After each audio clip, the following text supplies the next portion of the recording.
ne saurais commencer de parler du cancer du col de l'utérus sans parler un tout petit peu de l'utérus qui est l'organe concerné. En effet, l'utérus en fait est l'un des organes de l'appareil génital de la femme qui se situe en arrière de la vessie, en avant du rectum et qui se continue en bas par le vagin.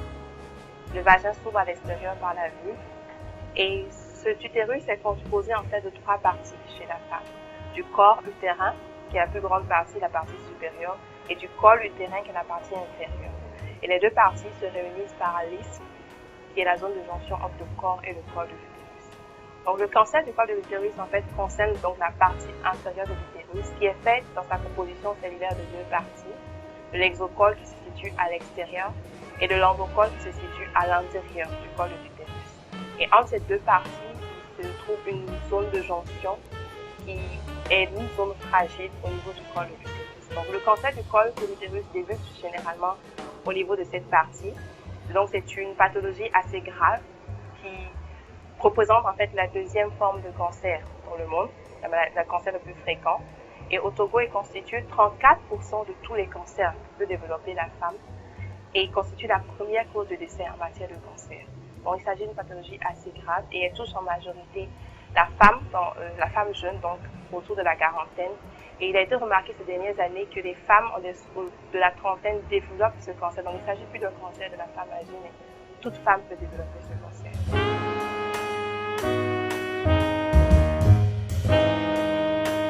Les manifestations surviennent lorsque la maladie est déjà installée, se manifestant par des saignements, donc la femme qui saigne en dehors du moment des règles, qu'on appelle les métrorragies, les douleurs pelviennes, les douleurs au moment des rapports sexuels et parfois des pertes blanches.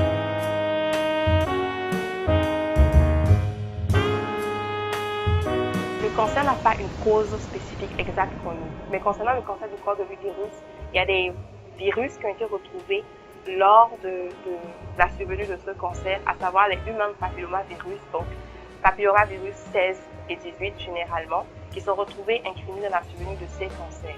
Maintenant, il existe des facteurs, des circonstances qui permettent une installation, qui favorisent l'installation de ces virus, à savoir donc le bas niveau socio-économique qui occasionne des situations de stress permanentes. Nous avons les rapports sexuels précoces, donc les jeunes filles qui ont des rapports sexuels avant l'âge de 18 ans sont des terrains favorables pour développer le cancer à cause de l'immaturité de la zone de jonction où se situe principalement le cancer. Nous avons le multipartenariat avec des rapports sexuels non protégés, donc aussi bien la femme qui a plusieurs partenaires sexuels que l'homme qui en a plusieurs. Nous avons les grossesses précoces, donc les femmes qui ont des grossesses précoces et des grossesses nombreuses, multiples. Ça constitue des facteurs de risque toujours à cause du fait que ce col est trop suscité et ce qui favorise l'installation de ce cancer. Le tabac également constitue un des éléments favorisants.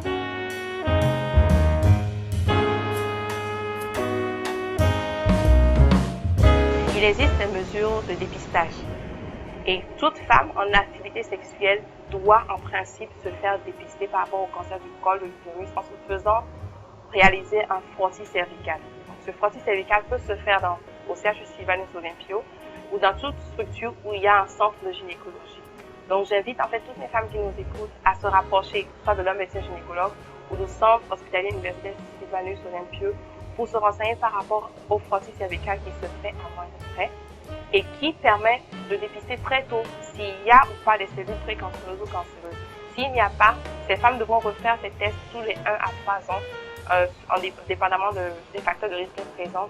Et s'il y a déjà la pathologie, c'est mieux de le savoir très tôt pour que la prise en charge soit rapide et que les complications ne surviennent pas de façon catastrophique.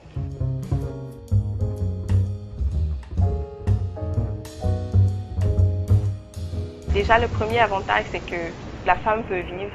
Elle va vivre longtemps parce qu'il y a une chose qu'il faut qu'on rappelle. Le fait d'être apparemment en bonne santé, de ne pas être allongé sur un lit d'hôpital, ne veut pas dire que la personne ne porte pas en elle de maladie. Donc, le premier avantage, c'est d'être psychologiquement rassuré par rapport à son capital santé. D'où le fait de se faire dépister, donc d'où la prévention. Parce qu'il y a un adage qui dit qu'il vaut mieux prévenir que guérir. Donc, s'il vaut mieux prévenir que guérir, c'est qu'on sait que si la maladie s'installe, ça demande plus de frais. Déjà, psychologiquement, on est atteint. On n'arrive plus à gérer ses activités parce qu'on est atteint, on est malade. Et les frais en matière de soins de santé sont beaucoup plus élevés. Donc, nous invitons la population à vraiment se faire dépister pour avoir un capital santé toujours en forme et pour savoir comment mener leur activité avec brio dans la vie.